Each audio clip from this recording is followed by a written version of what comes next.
가지고 호기심을 가지고 있었던 게 직업이 되는, 나중에 어른이 되고 보니 직업이 되는 케이스가 굉장히 많아요. 근데 그때 놓치셨어요, 부모님들이. 그냥 아이들이 재밌게 노니까 그럼 됐지 하고 이 아이가 어떤 성향을 했는지 관찰하지 못했어요. 중학교, 고등학교 가서 학원 다니면서 뭔가 많이 하다가 대학교를 성적에 맞춰서 갔는데 대학교 가서 무한루프, 취업했다 공부했다 취업했다 공부했다를 반복하고 있는 친구들이 생기는 이유가 근본적으로 내가 어릴 적에 무언가 즐겁게 빠져든 경험이 어떤 게 있는가 이런 것을 잘 모르기 때문이라고 저는 생각을 합니다.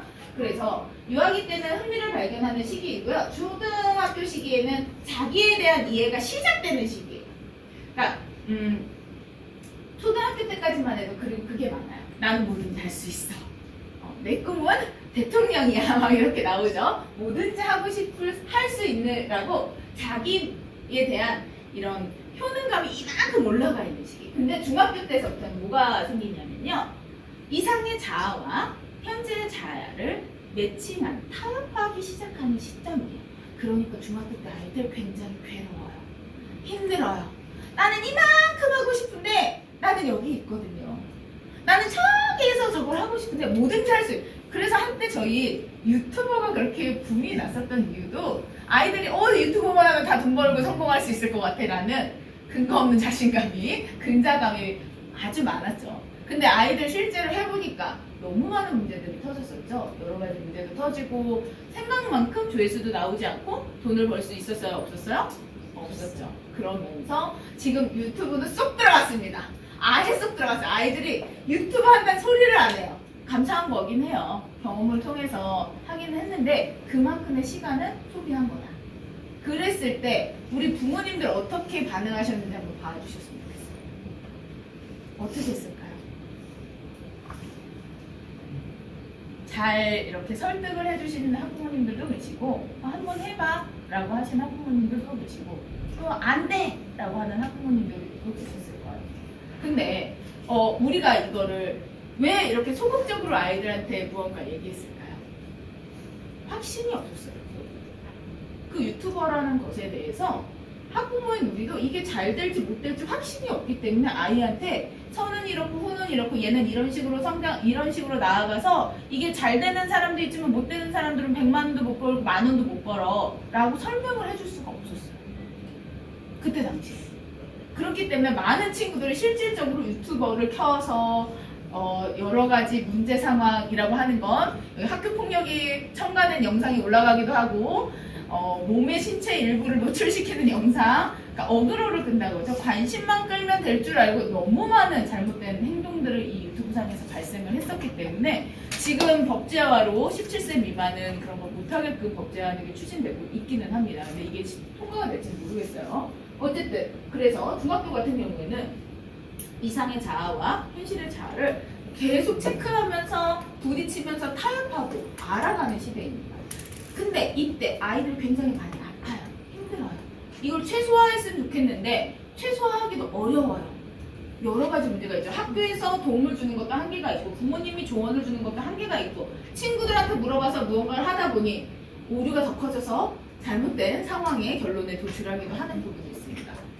자, 고등학교 시기에는요. 고등학교 가면 한국은 잔인합니다. 저도 고등학교 아이를 두고 있지만 고등학교의 아이들의 지금 고교학점제 이야기도 뒤에서 말씀을 드릴 건데 고교학점제가 굉장히 잘못됐죠. 고교학점제가 굉장히 잘못 세팅이 되고 실행이 되면서 굉장한 다양한 문제를 낳고 있고 그런 중압감을 아이들이 고스란히 느끼고 있어요. 그래서 고등학교에 심리치료 받는 아이들 굉장히 많고요. 정신과 약 없는 친구들도 있습니다. 그렇게 한국 사회가 공부만 잘하면 그러니까 성적으로 성공의 가드라인을 확정 지어놓는 부분들이 있기 때문에 아이들도 굉장한 중압감을 받고 이제 살아가는 시기가 고등학교인 것 같고요. 성인기에 가서 대학교에 가서 오히려 조금 자유로워집니다. 그러면서 이때 진로 탐색을 합니다. 나 어떻게 살아야지? 뭐 해야 되지? 내가 정말 재미있는 게 뭐지? 그거를 대학교 가서 고민해요. 근데 외국은요, 이거 언제 고민할까요? 외국은요, 중고등학교 때 합니다. 저희는 중고등학교 때 하려고 했어요. 무슨 문제가 발생했을까요? 민원이 들어옵니다. 학부모님한테 민원이 들어오고요. 아이들한테 민원이 들어옵니다. 재미없는데 이거 왜 해요? 외국 같은 경우에는요. 중고등학교 때 자서전 쓰기 합니다. 가상 자서전 쓰기. 너 70, 80대까지 어떻게 살아갈 거야? 뭐 하면서 살아갈 거야? 너가 가지고 있는 한 가지 핵심적인 가치는 뭐야? 사회에 어떤 식으로 기여하고 공유할 거야? 라는 걸 심도 있게 중고등학교 때 고민을 시켜요.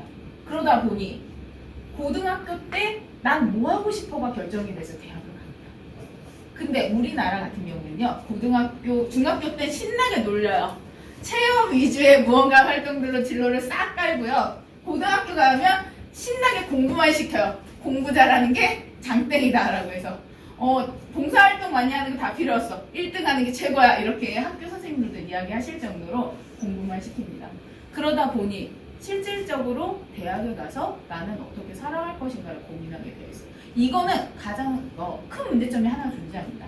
시기의 문제점이 있어요. 저희가 이제 글로벌 시대가 됐잖아요. 전 세계가 단일 생활권에 도래하면서 글로벌 기업들도 한국에 굉장히 많이 들어와 있고 한국 친구들도 글로벌하게 굉장히 많이 나가고 있어요. 근데 문제가 뭐냐면 우리가 동일선상에서 시작했지만 한국에서는 공부를 하고 또 공부를 하고 취업을 했다가 대학을 다시 들어가는 이런 사이클이 존재해서 전문가, 그러니까 직장에 내가 정말 원하는 것을 시작하는 나이가 20대 후반에서 30대 초반이에요. 근데 해외 같은 경우에는요, 대학교 졸업하고 바로 시작을 합니다. 그래서 전문가 타이틀을 따는 게 보통 10년이 걸리거든요. 10년 동안 한 분야에서 열심히 했을 때 우리가 전문가라고 인정을 해주는데 해외 같은 경우에는 34살이면 전문가 타이틀을 따요. 근데 우리나라 같은 경우는 40이 돼야 따요. 이런 문제점이 발생합니다.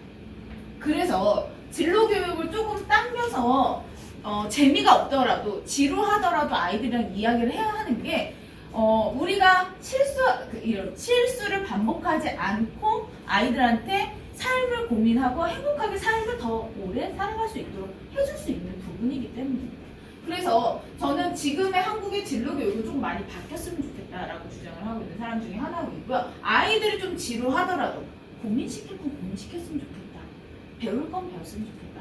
학부모님들의 민원이 들어오더라도 설득하면서 나아갔으면 좋겠다라고 주장을 하고 있습니다.